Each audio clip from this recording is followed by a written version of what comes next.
Tervetuloa kaikki kotikatsojat seuraamaan suoraa lähetystä täältä Tampereen Työväen teatterin klubilta. Minun nimeni on Minna Ohtamaa.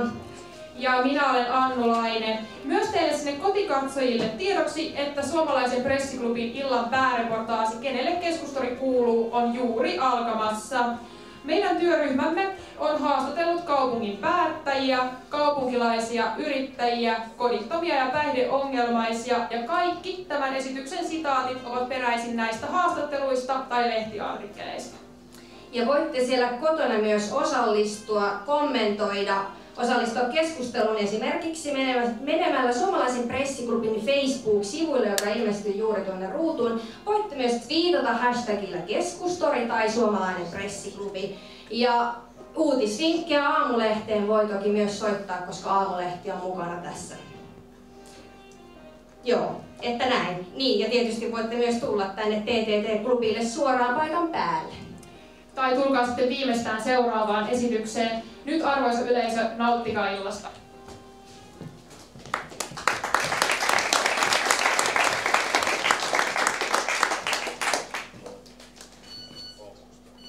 Tarvitseeko Tampere yhtään lisää olohuoneita? Onhan se jo nähty, mitä keskustorin olohuoneella tapahtuu, kun poliisi kuskaa sekavaa porukkaa pois. Harva se päivä. Miksi keskustori pitäisi antaa vähemmistön käyttöön ja normaalit ihmiset pois? Mikä juoppojen suojelubuumi Tampereella on käynnissä? Julkijuopottelu on kiellettävä, se on lastennekin kasvatuksen kannalta parempi. He alkavat pitää normaalina kännäämistä, kun se on aina näkyvissä. Kävelin tavallisena maanantai-iltana keskustorilta rautatieasemalle ja häpesin silmät päästäni. Roskan määrä on ihan järkyttävä! Tampere on varmasti maailman epäsiistein kaupunki! Tervetuloa turistit tänne! Puhdistusta olisi kaivattu lauantaina keskustorilla. Juveneskioskin puolella heiluu humalaisia, rähinöiviä ihmisiä. Vanhan kirkon puolella hyvin toimeen tulevia kaupunkilaisia torilla. Ei näe! Ja ajavat autoilla omille riskeiden asioille. En mene enää katsomaan tasolla. Pisteen, näin se on. Jonne epäsosiaaliset henkilöt voitaisiin viedä valvottuihin, kohtuullisiin oloihin. Heihin voitaisiin myös saada porkkineen.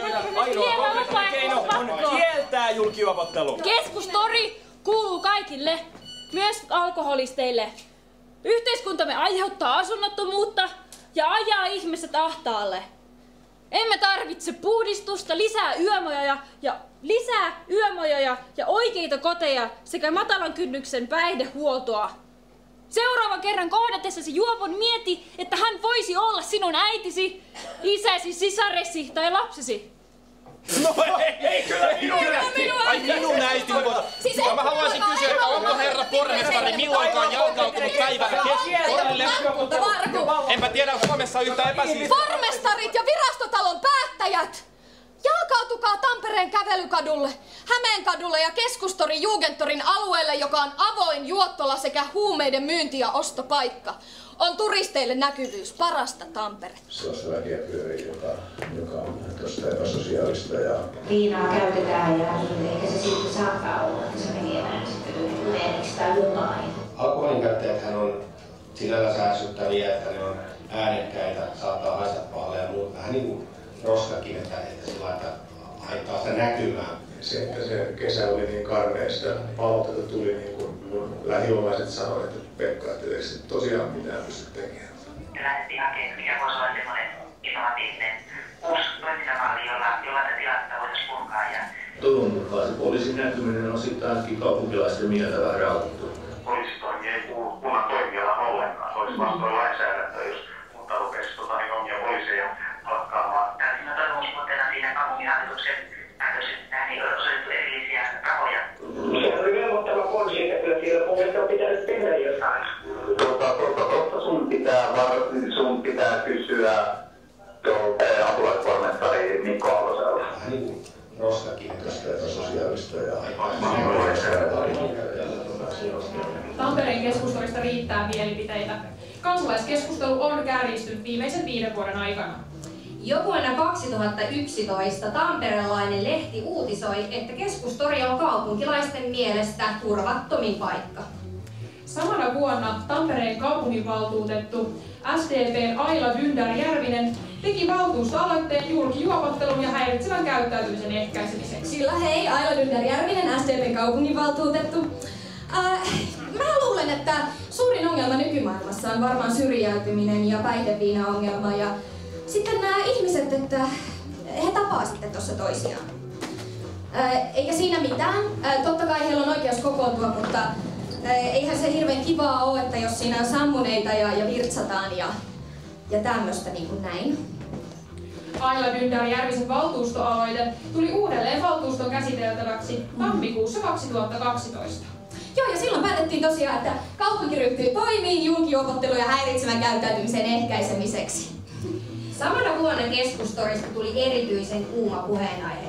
Silloinen kokoomuksen kaupunginvaltuutettu Antti Hervonen kutsui Moro-lehden haastattelussa Keskustorilla viihtyviä kodittomia ja päihdeongelmaisia ihmisroskiksi. Poliisin tehtävänä on poistaa ihmisroskat keskustasta. Kesäksi vapaa majoitus läheiselle saarelle ja paluu sitten kun jäät kantavat. Ilpo Sirniä, SDP:n kaupunginvaltuutettu. Niin mehän voitais, kun ollaan tällainen kampanjakaupunki, niin pistää pystyyn sellainen kampanja, että poista oma alkoholisti. Me voitais sanotaan, että hommataan tuolta jostain autiotaloja, sinne vapaaehtoisesti, totta kai alkoholistit saa lähteä vapaaehtoisesti sinne asumaan. Ja sinne olisi niin sanotusti täys ylöspito. No just näin. Puoli pakettia, sisältyisi 1 pullo soppaa päivässä, puoli pakettia kämpinkiä ja sitten vaihtoehtoisesti HK sinistä. Näin. Helvetin hyvä. Vuotta 2012 väritti Aamulehden ja erityisesti kaupunkilehti Moron ahkera kirjoittelu Keskustorista. Lehtikirjoitusten perusteella suurin huolenaihe olivat Keskustorilla aikaansa viettävät alkoholistit. Lopulta myös kaupunki reagoi Keskustorin ongelmiin. Kaupunki perusti Vuolteenkadulle päihtyneiden päivätoimintakeskuksen Huoltsun, joka avattiin helmikuussa 2013. Huoltsun johtavan ohjaajan Ruut Hiekkasen mukaan keskustaan tarvittiin paikka, jonne voi tulla päihtyneenä. No keskustaa myös rauhoittaa se, että ihmiset pääsee sisätiloihin, eikä notku siinä kadulla. Jo ensimmäisen toimintakuukauden aikana Huoltsuun kirjattiin yli 600 asiakaskäyntiä. Apulaispormestari Mikko Aaltonen koki, että Huoltsun tarkoitus on nimenomaan rauhoittaa Keskustorin tilannetta. Joo, Aaltosen Mikko, terve. Eli nimenomaan sen takia tämä Huoltsu perustettiin. Et mielestäni se toiminta on ollut onnistunutta. Tässähän on tämmöistä, että ihmiset pelkää näitä häiriöitä, mutta esimerkiksi tuolla Koskikeskuksen alueella niin yrittäjät pelkäsivät, että tämä pilaa heidän liiketoimintansa täysin, mutta näin ei ole käynyt ollenkaan. Kesäkuun puolivälissä seurakunnan ylläpitämä päihdekäyttäjien toimintakeskus Musta Lammas lopetti toimintansa. Noin 100 vakioasiakkaalta puuttuivat yhtäkkiä oleskelutilat. Päättäjille alkoi tulla palautetta. Pekka. Saamen Pekka. Apulaispormestari. Kyllä se oli se viime kesä 2014 oli niin karmea, että pormestarikin sanoi, että ei mistään asiasta ole tullut ikinä niin paljon palautetta. Ja mullekin lähiomaiset sanoi, että Pekka, ei se oikeasti pysty tekemään mitään noille. Anna-Kaisa Ikonen, pormestari. Tuli valtavan paljon palautetta, oli monenlaista tällaista isoa huolta ilmassa ja jonkin verran myös sitä, että ihmiset kokee turvattomuutta liikkua tuossa keskustorin tuntumassa ja mietittiin sitten, että mikä voisi olla semmoinen innovatiivinen uusi toimintamalli, jolla tähän tilanteeseen voisi puuttua. Totta. Anteeksi, voisitteko siirtää vähän? Hyvä. Voitin tekee lainaa tuota. Kiitos. Kiitos. Kiitos. Näin. Elä. Otan kuvan susta ihan. Joo. Näkyyks noin siitä? Ota. No niin, nyt tulee. Yes. Voisit sä mitenkään ihan anteeksi? Joo. Kiitos paljon. Kiitos. Näin. Kiitos. Yes. Yes, nyt tuli tosi hyvä. Kiitos Hyvä. paljon. Kiitos. Eli ikäihmiset usein kaipaavat jotain paikkaa, jossa istua. Ja tämä penkki on kuitenkin niin matala, että ei ehkä siihen sovi. Ongelma on se, että penkin ympärille kertyy paljon häiriötä. Ai, että penkki saa taas lähteä? Kyllä. Just totta. Toimenpiteet eivät kuitenkaan jääneet ainoastaan penkin poistamiseen. Elokuussa 2014 pormestari muodosti työryhmän, joka alkoi valmistella ehdotuksia keskustorin tilanteen parantamiseksi. Myös yrittäjiä kuultiin päätöksenteossa. Tammerkosken yrittäjien puheenjohtaja Juha Turunen. Turusen Juha. Alkoholistithan on siitä ärsyttäviä, että ne on äänekkäitä ja saattaa haista pahalle ja sellaista, mutta ne ei ole sinällään vaarallisia. Niihin ihmiset on sinällään tottunut. Ne on vähän niin kuin roskatkin, että ne haittaa sitä näkymää. Ja sitten huumeiden käyttäjät sen sijaan, niin ne on oikeasti pelottavia. Että lapsiperheetkin välttää keskustoria ihan paikkana. Se on joskus ollut läpikulku, niin ei enää mene siitä tai tuu keskustaa ollenkaan. Keväällä 2015 pormestarin työryhmä oli saanut valmiiksi listan ehdotuksia toimenpiteistä, joilla keskustoria saataisiin siistittyä. No niin! Kyllä! Näin! Elikkäs asennekasvatusta. Tihennetään keskustorin siivousväliä. Tehostetaan suurtapahtumien siivousta. Palkataan lisää siivoojia keskustorille. Ja lisätään keskustorin valvontaa, lisätään roskakoreja ja lisätään ennaltaehkäisevää sosiaalityötä. Hyvin puhuttu. Hyvä artikulaatio. Hyvä. Niin, ehkä haluaisin myös teitä kysyä, kun te nyt olette tässä keskustorilla aika paljon hengailleet, että mitä mieltä te olette tästä asiasta? Että teiltä juuri just, että onko teillä jotain sanottavaa? No siis, kaikki täällä saa olla. Niin kaikilla on oikeus olla vai? Niin, täällä on ihan hyvä paikka. Hyvä. Kyllä mä ymmärrän sillä lailla hyvä, että vähän katsotaan, että lapsiperheille ei ole välttämättä kiva, jos kaljaa juodaan tai tällainen, mutta niinku. Niin, että ihan samalla vaikka sillä, että änkyräkäynnissä, niin, että on ihan samalla tavalla niin oikeus olla siinä, vaikka on ihan selväpäistä. Niin, mutta ei kenenkään tarvitsisi kuitenkaan pitää niinku pelätä, jos kulkee keskustelua tai sillä lailla. Niin siis tavallaan, että haluatte samanlaista kuin mekin, ettei pelätä. Ettei tarvitse pelätä kenenkään. Niin, siellä just. No niin, joo sitten. No, vuoden 2014 syksyllä Tampereella alettiin suunnitella uudenlaista lähestymistapaa keskustorin tilanteeseen. Yksittäinen kansalainen kysyi poliisipäällikkö Markku Luomalta, olisiko kaupungin mahdollista rahoittaa poliisien palkkaamista keskustorille. Luoma vastasi myöntävästi. Sen jälkeen kansalainen lähestyi apulaispormestari Pekka Salmea. Salmi otti yhteyttä Luomaan, jonka vastaus oli yhä myönteinen. Pormestarin johtoryhmä, kaupunginhallitus ja poliisihallitus näyttivät kaikki vihreää valoa. Näin Tampereen kaupunki päätyi tekemään Sisä-Suomen poliisilaitoksen kanssa sopimuksen. Tampereen kaupunki vahvistaa poliisin läsnäoloa keskustassa avustamalla poliisia 2 poliisimiehen 4 kuukauden määräaikaisen virkasuhteen aiheuttamien palkkaus- ja siihen liittyvien oheiskustannusten määrällä yhteensä 35 000 eurolla kesällä 2015. Näin. Niin te saatte siis rahaa. Niin että kaupunki maksaa poliisilaitokselle 35 000 euroa. Ja rahaa tulee.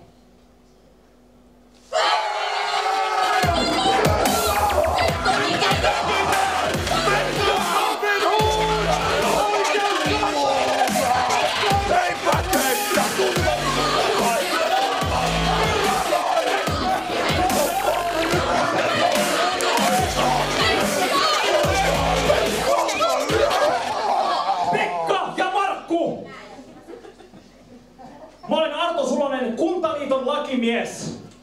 Ja poliisitoimi toimi kuuluu valtion hoidettavaksi ja kustannettavaksi. Eli kyllä siellä Keskustorilla pitäisi poliisin näkyä aivan riippumatta siitä, maksaako kunta siitä vai ei.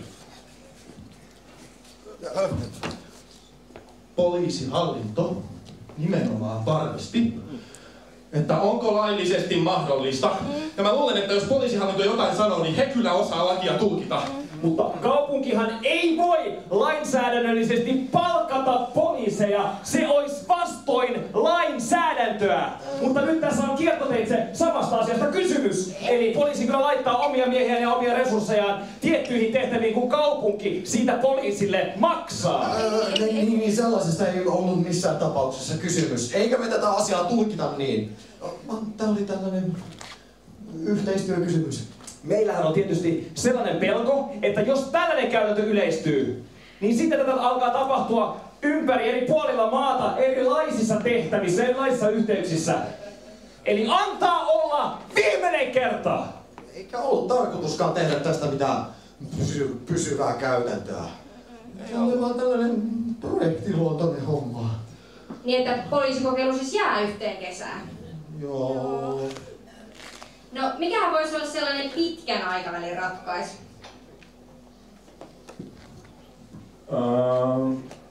Päihdetyö ylipäätään on tärkeää. Ja huoltsutoiminta. Sosiaalitoimen ja päihdehuollon toimenpiteet. Mennään.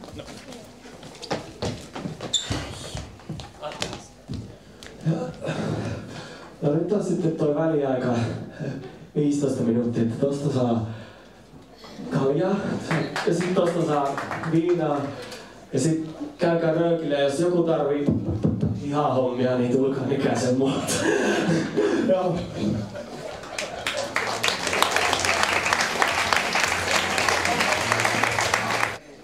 Joo, no jatketaan nyt tätä.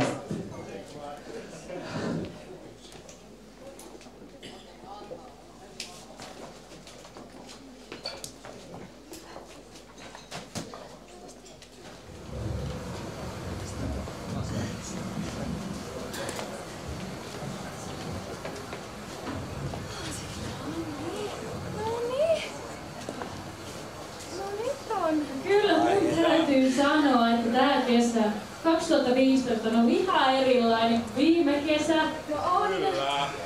Kyllä se varmaan se poliisin läsnäolo on rauhoittanut tilannetta.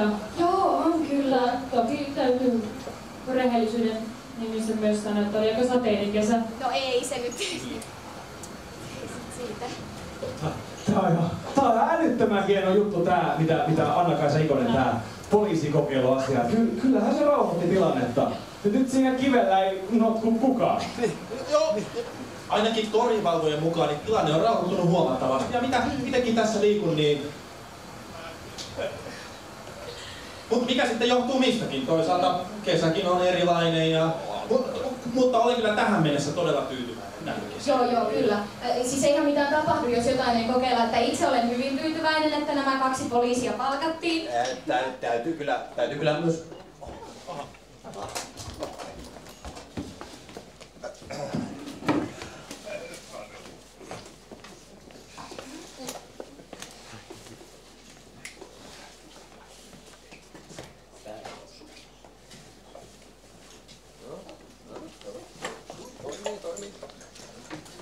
Täytyy muistaa kyllä, että tämä ei ole pelkästään poliisin asia, vaan myöskin kaupungilla päätöksen kirjattiin dokumentteihin, että tällaista etsivää sosiaalityötä, vai mikä sen nimi nyt on, niin sitä tehostetaan ja lisätään tässä. No kyllähän se silloin kun poliisin puoleen käännytään, niin varmasti ollaan siinä kohtaa reagoivalla puolella niihin asioihin. Joo, kyllä. Siis ehkä se poliisikokeilu ei sitten loppujen lopuksi ole ihan oikea ratkaisu, mutta toisaalta mun on vähän vaikea sanoa mitään, kun mä oon toisaalta vaatinut, että jotain tehtäisiin. En mä mitään poliisivaltiota halua, mutta kyllä rauhaa on hyvä tähän Keskustorille saada. Ei tää Keskustori mitenkään sellainen vaarallinen paikka ole. On täällä myöskin todetusti tämmöistä aineesta, joka täällä sitten oleskelee tässä. käyttäytyy sillä tavalla, että se herättää huomiota. Enimmäkseen tällaista pientä epämukavuutta, mitä tästä aiheutuu. Niin siis eihän se ei ole oikea tapa, että ihmiset siivotaan jonnekin pois. Niin kun joku on ehdottanut jotain saarta, niin musta se on aivan epäasiallista. Mutta eihän se nyt heille itselleen ole kiva, että he on tuossa juovuksissa. Ymmärrän hyvin sen, että poliisille on selvä tarve ja kysyntä. Mutta niin kuin näissä keskusteluissa käytiin alun perinkin, niin ettei tämä ole pelkästään poliisihoidollinen kysymys. Turvallisuus on yhteinen asia.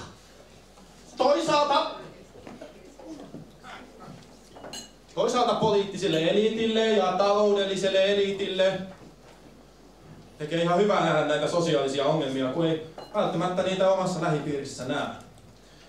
Niin omatunto voi aina kolahtaa.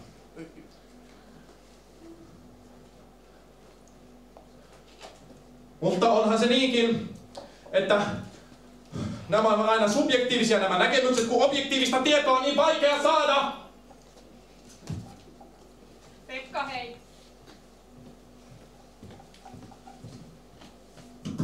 Sellaista olisin apulaispormestarilta halunnut vielä kysyä, että kun tästä poliisikokeilusta päätettiin, niin samaiseen pöytäkirjaan merkittiin niin kutsuttu lisäponsi.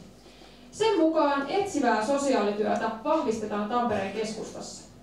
Onko näin tapahtunut?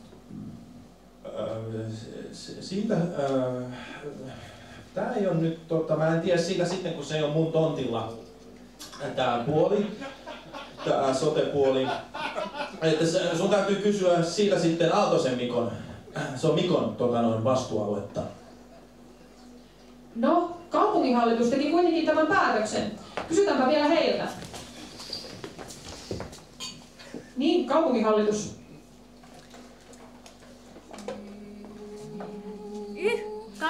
Yhkä kohde. Nyt en kyllä, en osaa sanoa. Kysy Aaltosen Mikolta. Mulle on ainakin jäänyt hämärän peittoon. En osaa sanoa tuohon mitään. Aaltosen Mikko tietäis varmaan paremmin. Siitä ei oo meille mitään raportoitu.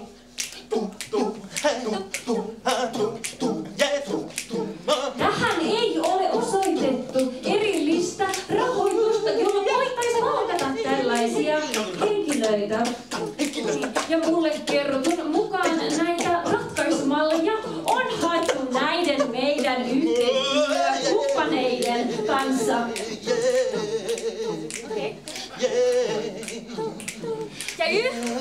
Ja yhkä kohde. Sehän oli velvoittava ponsi. Kyseessä on vaan ponsi. Kun ponnet tehdään, ne toteutuu. Se oli toivomusponsi. Mutta mikä on ponsi? Nyt en kyllä, en osaa sanoa. Kysy Aaltosen Mikolta.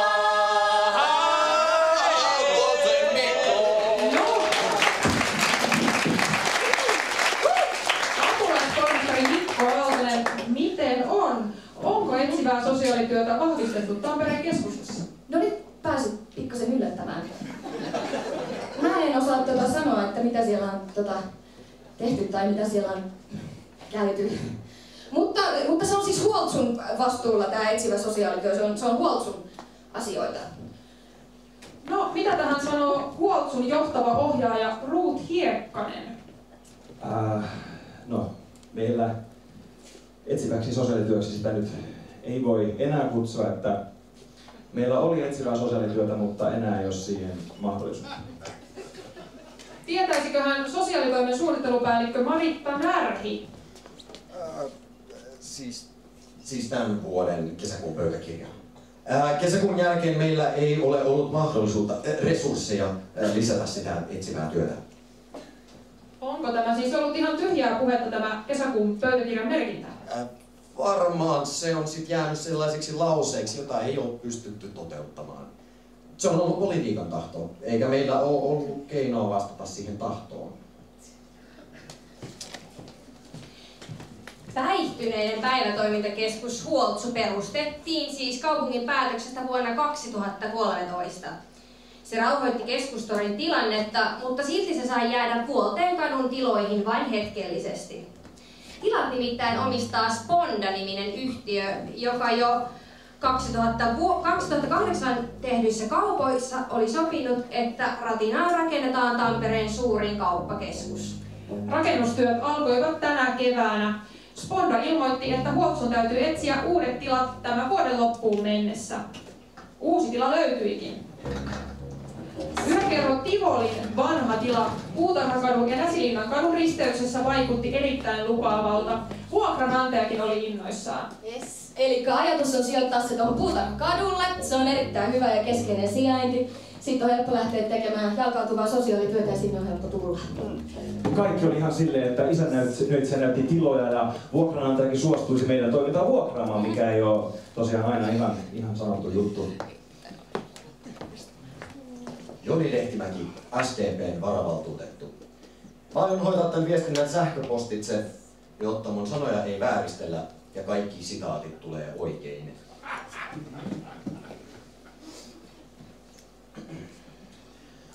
On ikävää, että Huoltsu meinattiin niin sanotusti pudottaa asukkaiden ja kivijalkayrittäjien syliin tekemättä vaikuttavuusarviointia kuulematta asukkaita ja yrittäjiä. Huoltsun tulosta seuraisi turvattomuutta asukkaille ja kivijalkayrittäjille. Huoltsun asiakkaat ovat muun muassa huumeiden käyttäjiä ja sekakäyttäjiä, joten minulle oli tärkeää asukkaiden turvallisuus ja pitkään toimineiden kivijalkayrittäjien toimeentulon turvaaminen tältä osin. Mä olen yrittäjä Yrjö. Edustan kaikkia Moralehden artikkelin haastateltuja yrittäjiä. En pelkää väkivaltaa, vaan epäsiisteyttä. Alkoholistien habitus pelottaa asiakkaita ja turisteja. Joo, mutta siis ennenhän siinä on ollut yökerho, joka on aiheuttanut varmaan aika paljon enemmän sotkua ja meteliä kuin Huoltsu.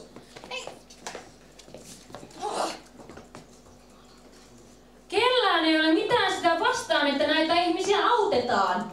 Tämä on kuitenkin ihan väärä paikka. Oma turvallisuus pelottaa myös. Minulla on nuoria työntekijöitä, joita joutuu jättämään yksin iltavuoroon. Joo, no, mutta Huoltsu toimii 11.7, jonka jälkeen ihmiset ohjataan omiin koteihinsa. He eivät jää sinne pyörimään. Keskustan tulee olla yrittäjille houkutteleva paikka ja keskustan säilyttäminen myös viihtyisänä asuinalueena pitää turvata. Toivotan mielelläni naapurustoon tervetulleeksi vaikka kehitysvammaisten asumispalveluita, maahanmuuttajia ja eri uskontojen edustajia tai vaikka sateenkaarikansan vanhainkodin. Huumeiden käyttäjät ja alkoholistit eivät kuitenkaan sovi tähän paikkaan, jota heille esitettiin kaupungin toimesta. Varavaltuutettu Lehtimäki, kuinka paljon ihan tähän sinun mielipiteeseesi vaikuttaa se, että sinä itse asut siinä ihan Tivolin vieressä? Keskustan elinvoimaisuus ja asukkaiden turvallisuus ovat minulle tärkeitä. Asun keskustassa ja luonnollisesti keskustan asukkaiden ja yrittäjien hyvinvointi ovat minulle tärkeitä. Haluan, että Tampereen keskusta on viihtyisä ja houkutteleva, jossa kaikki voivat liikkua turvallisin mielin. Kaupunkiin mahtuu erilaisuutta ja se tuo rikkautta kaupunkikuvaan. Keskustan tulee olla yrittäjille houkutteleva paikka ja keskustan säilyttäminen myös viihtyisänä asuinalueena pitää turvata. Mutta siis asiahan on se, että jos me halutaan, että palvelut löytävät nämä ihmiset, niin palveluiden täytyy olla myöskin keskustassa, niiden ihmisten luona. En katso näitä ihmisiä huonosti, mutta en halua heitä takapihalleni.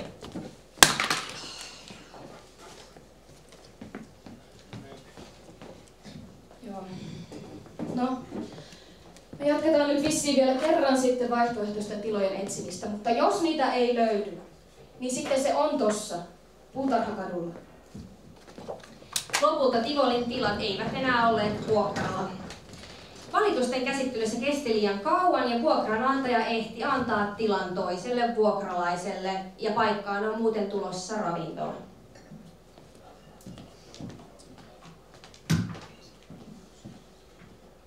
Juuri kuulin, että Tivolin tilat on jo vuokrattu toiselle. Vuokranantaja ei enempää odottanut, kun tämä kestää ja kestää tämä tilanne, kun kaupunki ei voinut vuokrata sitä niiden valitusten takia. Se on nyt meiltä ikävä kyllä mennyttä. Mä tiedän, että valituksia on 2. Joku on poliitikko ja joku on jokin yleinen valittaja Tampereelta. Ja myös niitä kauppiaita Tivolin ympäristöstä oli tullut kieltävää vastausta, eli meitä ei tosiaan haluta. Mikko Aaltonen oli pyytänyt tätä valittajaa, että hän tulisi tutustumaan tänne Asunnottomien iltaan. Mutta jos kaikki muuta hyviksiä, niin, ja yksi on pahis, niin onneksi ei ole enempää. Se on tietenkin huolestuttavaa, että näitä nuoria ihmisiä tulee niin paljon. Joka viikko tulee uusia naamoja. Ne 80-luvun lopun ja 90-luvun alun syntyneet nuoret on nyt näitä meidän päihdenuoria. Siinä on tapahtunut jotain tosi rajua yhteiskunnassa. Se on haavoittanut perheitä ja tehnyt jonkun sellaisen turvattomuuden tunteen, mikä on ajanut sellaiseen toivottomuuteen.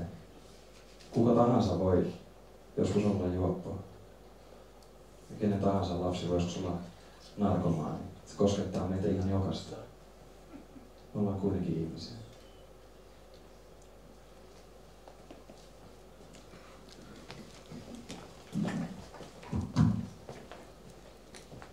Järjestyshäiriöitä on enemmän silloin, kun ihmiset tulee yöllä baarista. Lähinnä mä näen, että se ongelma on, kun nämä ihmiset kokoontuu päiväsaikaan ja siellä ei ole muita ihmisiä, niin että se vaan kiinnittää huomioon. Kun tästä keskustelusta yritetään tehdä koko kaupungin olohuonetta, niin nämä ihmisethän on tajunnut tämän perimmäisen merkityksen.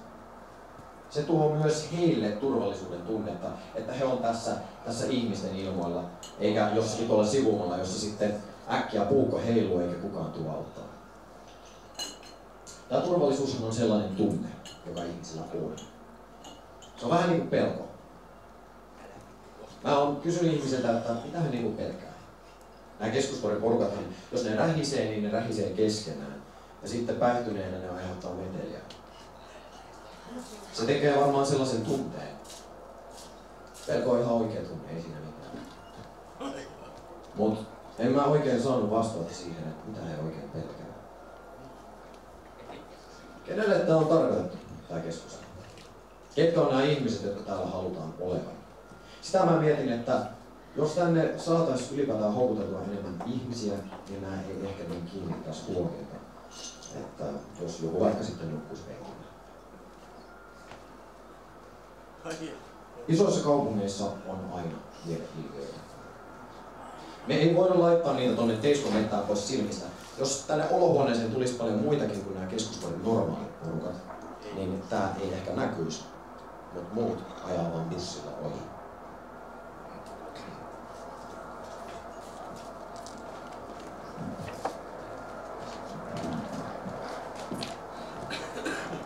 Hei, me olemme tämän esityksen toimituskunta. Minä olen Sara-Maria Heinonen. Ja minä olen näyttelijäopiskelija Juha Ranttonen. Keskustorin tilanne on käytännössä antamassa vuoteen 2012. Keskustorin rauhoittanut Huoltsu ei ole vieläkään löytänyt niitä uusia tiloja. Juu, ja tosiaan meillä on ollut suuri ilo esittää teille tätä Kenelle Keskustori kuuluu juuri tänään, sillä tänään valmistui tästä poliisikokeilusta raportti, tai se julkaistiin tänään. Ja raportin mukaan kaupunki ei voi maksaa poliisille 35 000 €, vaan poliisi joutuu pultittamaan sen omasta pussistaan sitten. Eli toisin sanottuna kaupunki ei voikaan kiertää lakia. Jep. Kuten Aamulehden toimittaja Aki Taponen kirjoitti kolumnissaan tänä kesänä, poliisi ei saa ottaa ABC-huoltamoiltakaan enää vastaan ilmaisia kahveja, niin ei kai nyt kaupunki oikein voi maksaa poliisille 35 000 €. Ja tämän kaiken päälle Aamulehden tietojen mukaan poliisihallitus on linjannut jo vajaa 2 viikkoa poliisikokeilun päättämisen jälkeen, eli siis kesäkuun 12. tänä vuonna, että poliisi ei saisi allekirjoittaa sopimusta ostopoliiseista. Kyllä, ja tämän poliisikokeiluraportin mukaan, joka minulla tässä on juuri kädessä, niin sen mukaan poliisikokeilu siis tosiaan jää yhteen kesään, niin kuin tässä meidän esityksessäkin uumoiltiin.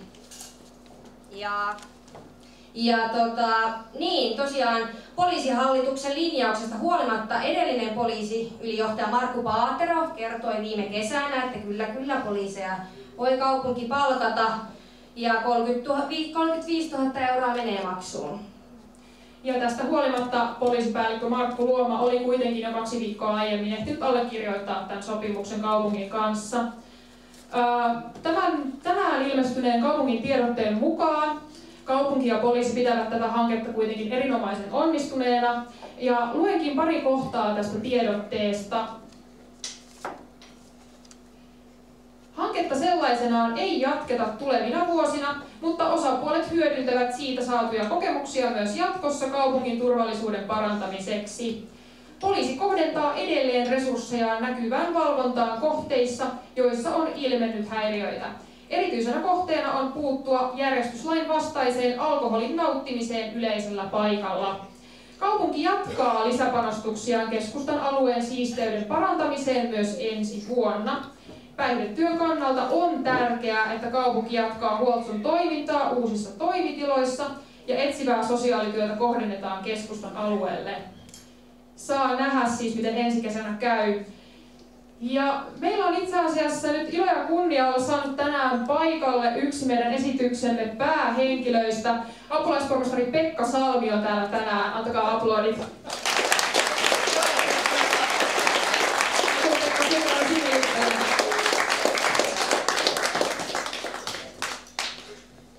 Odotas, me saadaan tänne valonieskin paikalle. Ai että, tekniikka on ihanaa.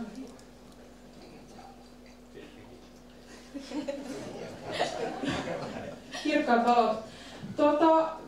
Pekka Salmi, mistä luulet, että nämä väärinkäsitykset on sitten johtuneet? Eli miksi luultiin, että kaupunki voisi maksaa näistä lisäpoliiseista? Hyvä kysymys. Ehkä oikein henkilö vastaan on poliisiylijohto. Sieltähän niitä tiedostiakin, että minä olen vain apulaispormestari vastaan kaupungin asioista.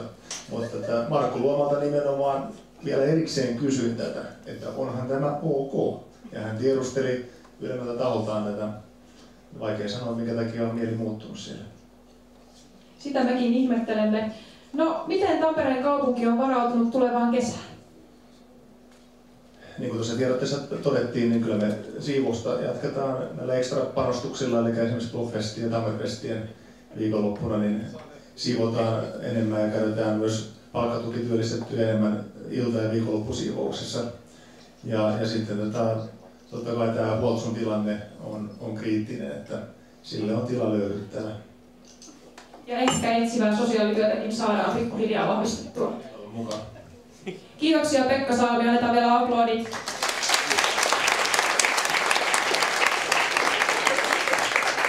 Ja nyt pyydämme siellä kotiyleisössä osallistumaan tähän keskustorin tulevaisuuteen, koska me haluamme teiltä siellä kotona kuin myös täältä yleisöstä saada vinkkejä, ehdotuksia siihen, että miten keskustorin tilannetta voidaan parantaa. Pitäisikö siellä lisätä viihtyvyyttä, tai jos se on ihan ok sellaisena, niin senkin saa kertoa. Ja myös Huoltsun tulevaisuuteen voi ottaa kantaa, jos esimerkiksi tietää, että Huoltsulle olisi hyvät tilat olemassa, niin ehdotuksia otetaan vastaan. Ja voitte mennä Suomalaisen pressiklubin Facebook-sivuille, jossa on juuri avattu linkki kyselyyn, jossa voi vastata sitten ja kertoa oman mielipiteensä keskustorista. Live-lähetys täältä Tampereen Työväen Teatterin klubilta päättyy. Oikein paljon kiitoksia kaikille kotikatsojille. Me jatketaan vielä.